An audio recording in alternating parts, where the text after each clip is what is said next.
Today we're going to be testing a new meter. This is the UNI-T. It's a model UT15C.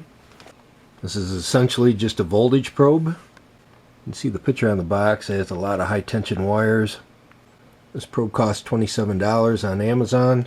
It's able to read up to 690 volts AC or DC, but it has a 1 volt resolution, so I assume it's a 10-bit A to D. Specifications state that it passes 61010-1. I saw in the literature it's Cat 4 600 volt rated, so that would be a 8000 volt surge with a 2 ohm source impedance. We'll see if it'll actually withstand that kind of a pulse. So I'm assuming that the way that this works is it's probably a resistive divider, probably fairly low impedance, and this is going to end up dissipating quite a fair amount of power. You can see it's got batteries that fit into the end of it. Of the UNI-Ts I've tested, the 139C was by far the robust of the ones I looked at. What I'm hoping with this meter is it's actually going to survive all the tests that I can throw at it. So we'll go ahead and take it out of the box. Looks like it comes with just this little fold-out manual. The maximum switch on time is 30 seconds. When this time has elapsed, you must wait 10 minutes before retesting. It'll be interesting to measure how much current this meter draws, and then we can measure the power dissipation. Another interesting thing with this probe, you can see it's got a single probe voltage detection. So there's a metal contact on the probe here, and you're actually expected to touch this and then connect the single probe into your outlet and then see if it lights up. And apparently it only works for AC voltages, and the claim is the voltage has to be 100 volts or more for the LED to light. Here we can see the series of LEDs. It's got a 12, 24, 50, 120, 230, 400, and 690 volt range. Has an LED that I'm assuming here is for AC or DC, left and right phase. It's got a positive and negative and the continuity LED. And a small LCD display. And on the back side, down here we can see a Cat 4 600 volt. Also notice here, time rating 30 seconds, recovery time 10 minutes. Our X is 0 to 400K. I assume that that is the input impedance. At the end it also has some type of an LED. This is some type of a flashlight, and this is the button to enable it. Let's just try it on our 110 volt outlet. Sure enough, we can see 120 volts. 120 volt LED lights. So it does seem to work without batteries. What we'll do is we'll open up the battery pouch.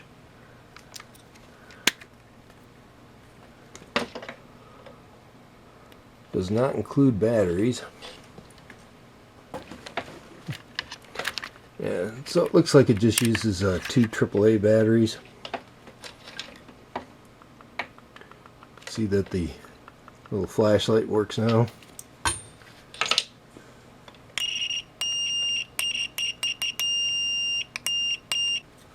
Continuity tester works. Now let's see if this will work. I'll just connect this into the one side of the socket, and sure enough, you can see how this locks together. This actually slides down inside of this groove, basically holds it in place. With and without the batteries, the LEDs behave a little differently. Okay, I have both meters in parallel, and they're both connected to the high voltage power supply. See, our Brahman is reading 25.6. The UNI-T 26, 25 volts. You can see the 400 volt LED comes on at like 281.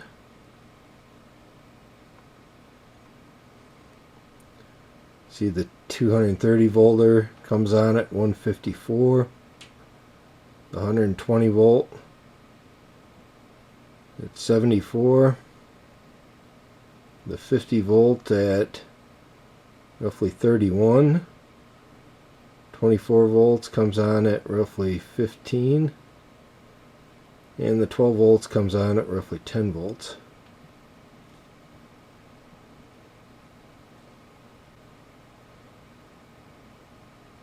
And the 600 volt comes on at roughly 493. Again, this meter is rated for 690 volts.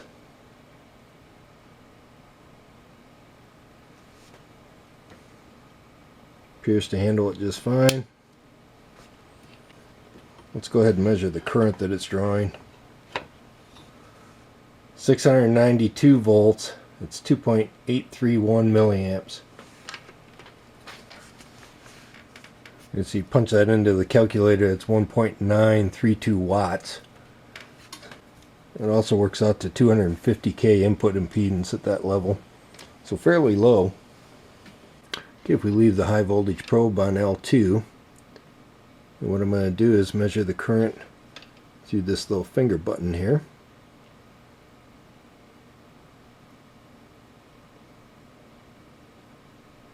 You can see it's 39.5 microamps.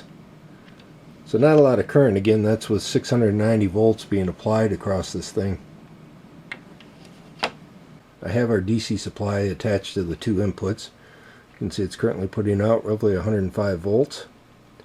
And we can see the positive LED is lit, or the 12 volt. I'm going to reverse the polarity.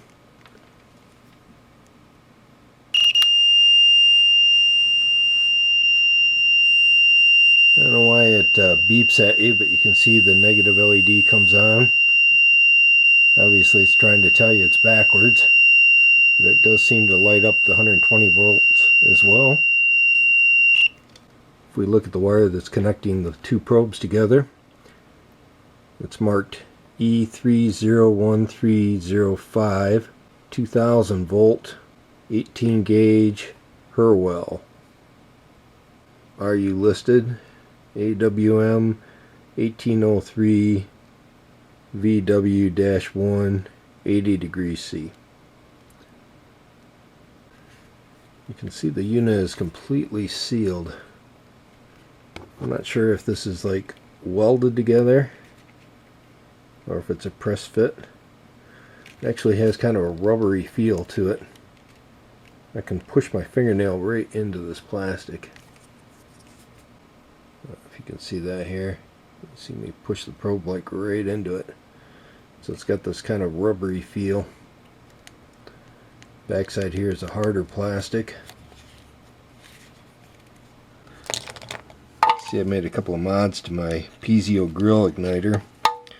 Basically just connected a piece of high voltage wire instead of the braid, just make it easier to work with. So what we're going to do is apply that first. So we'll do again 5 transients, positive and negative.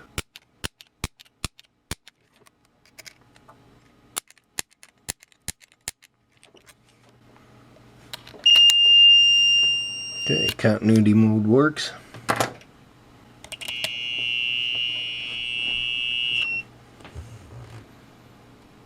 This is connected to our high voltage transient generator, and we can see it's outputting a voltage right now, roughly 236 volts.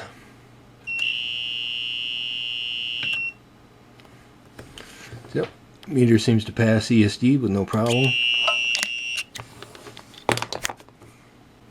So my plan is to use these alligator clips to attach the transient generator to the high voltage probe.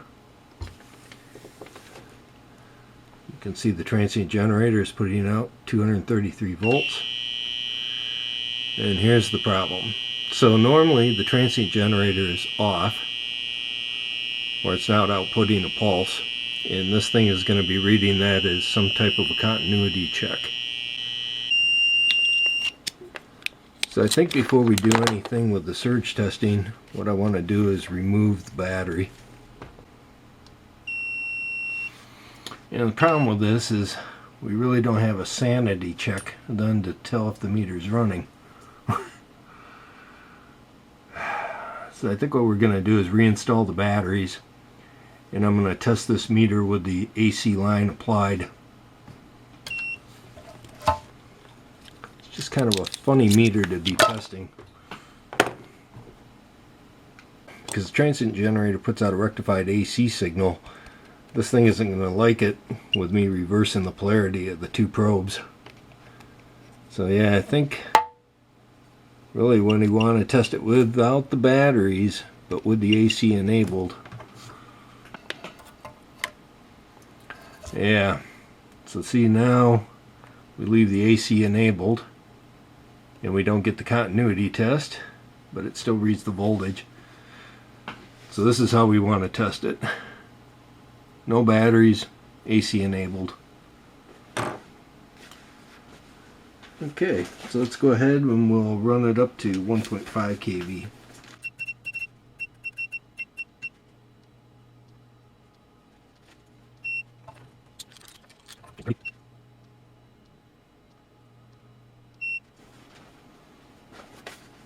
Okay, this will be 2000 volts.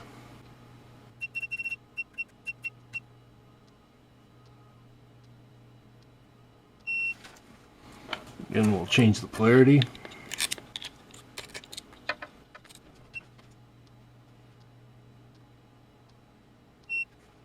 This will be 2500 volts, again 100 microsecond full width half height, 2 ohm source impedance.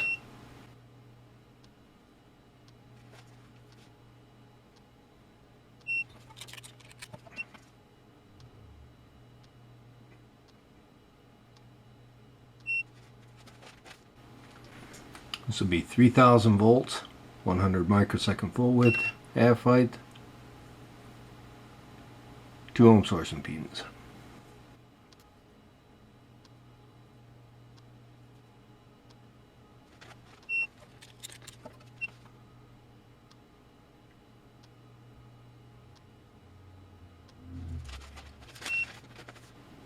This will be 4000 volts, 100 microsecond full width, 2 ohm source impedance.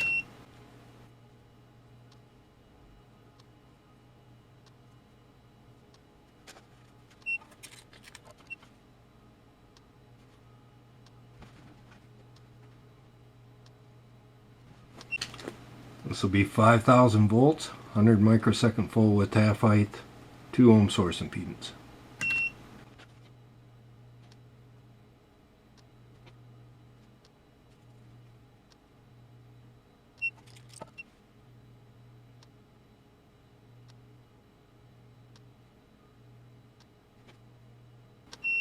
This will be roughly 5.8 kV.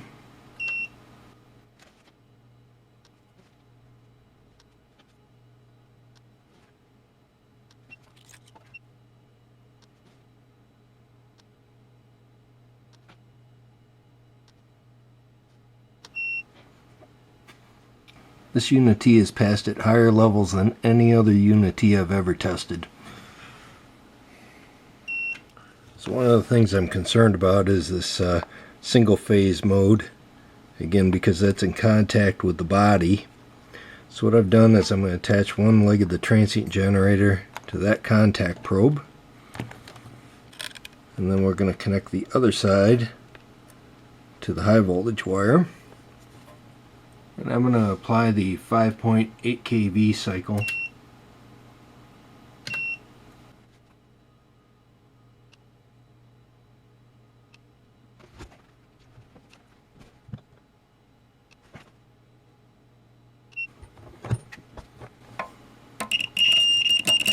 Okay, the meter seems to survive that okay. Yeah, no problem.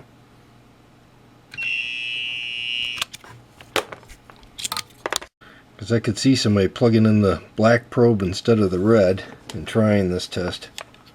So let's just see if anything different happens.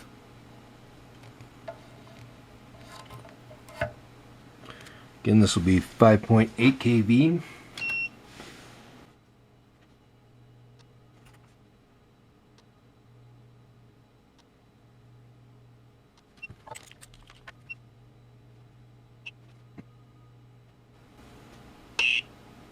Well, that's quite interesting.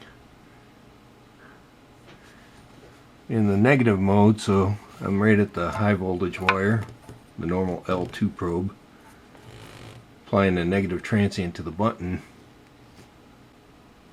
The thing I don't like about this is I can actually see the LEDs lighting up.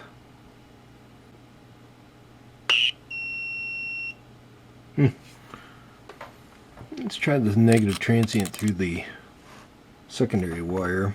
Let's see if that makes a difference.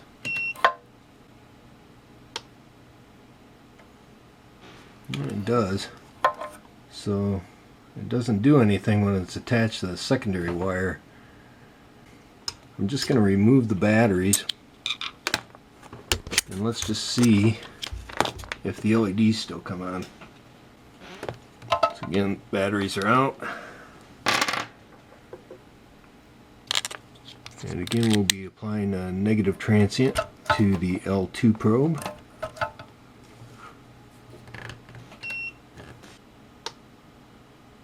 Okay, no effect. So my concern was that if we were pushing enough current through this thing to turn these LEDs on, that could be a bad thing. But it seems to be okay. I go ahead and we're connecting up the original generator.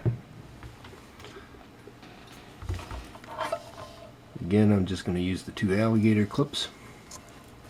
We're going to start off at 6,000 volts. This will be a 50 microsecond full width half height 2 ohm source impedance.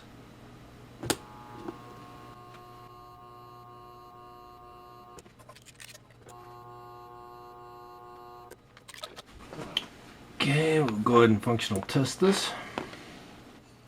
Well, unfortunately we damaged the meter. So right here I'm applying 240 volts off of the transient generator. It is completely dead. It's interesting, the continuity test still works fine. Install the battery.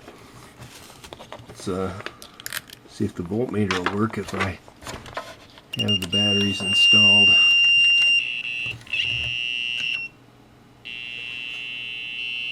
Nope, it does not.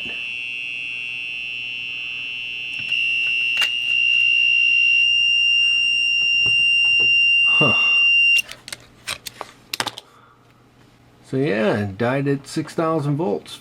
50 microsecond full width half height. I'm kind of surprised because, again, Cat 4 600 volt rated. That should survive a 8,000 volt transient.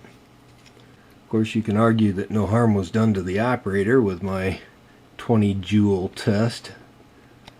But regardless, the meter has apparently been damaged. It's quite surprising. And again, the continuity test works. Notice the LED no longer works.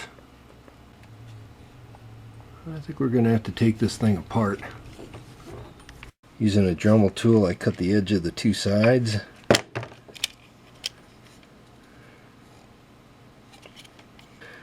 This is the contact point for the little metal button for the single phase detector. See the 2 series resistors built into this channel. Yeah, I'm sure they were worried about killing somebody with this. They don't want anything breaking down there. See the MOV up here, a couple of PTCs. Yeah, this is not going to come apart. I think I got to cut this thing in half as well. It looks like this is all molded together. Yeah, looking at it again, this actually just slides right out of here. I just didn't pull on it hard enough. Yeah, so I don't see what's actually damaged yet. Could be underneath this. It's got a couple of screws here. We'll just pop this cover off. You can see a little chip on board. See where the zebra strip's attached to the circuit board. And your 2 resistors. This would again gone up to our little contact probe. I don't see any cracks in the sealant. And diodes here are all M7s. And maybe we'll take a look at it later, but and just off the cuff here, it's kind of hard to say what exactly failed on it. There's no apparent visible signs of damage. I kind of wonder if we just didn't choke the IC. Well, there you have it. This is what the inside of one of these looks like, if you ever were curious. Okay, so here we have the UNI-T UT15C. Again, it passed the piezo grill igniter test. It passed the high voltage DC test. It passed our rectified AC line test. So again, we're starting out. This will be a 1 kV test here. So we passed that, 1.5, 2, all the way on up. This is the maximum of the low voltage generator. It passed, and it failed when we applied a 6 kV, 50 microsecond full width, half height, 2 ohm source. There's really not a whole lot of difference between this transient and this one. This one's double the full width, half height, but it's got a few hundred volts less. So I was actually pretty surprised that it failed here. I don't know if it was on its way out and we just finished it off. It's very possible. But if we look at the other UNI-Ts, this is the UNI-T UT15C. This is the UT61E and the 61D. This UNI-T meter has by far outsurvived any other UNI-T. This is 5KY's whole peak HP760H. The only meters that have really surpassed this are the flukes. These are all the Chinese made flukes here. This is the 17B plus. Below that, this is the fluke 101. And down here is the fluke 115. And of course, way up here, this is the fluke 107 that 5KY provided. Again, by far outliving every other meter that I've tested, but I haven't taken anything into this 14 kV level. So not too bad for this little UNI-T probe. I was hoping it was going to survive right along with the fluke 107, to be honest. Again, if you're posting a picture like this on your cover with all these high voltage wires, boy, you think this thing is going to be very stout. And for UNI-T it probably is, but unfortunately it's not as good as quite a few of the low-end fluke meters I tested. Well, I hope you found this video helpful. Till the next meter.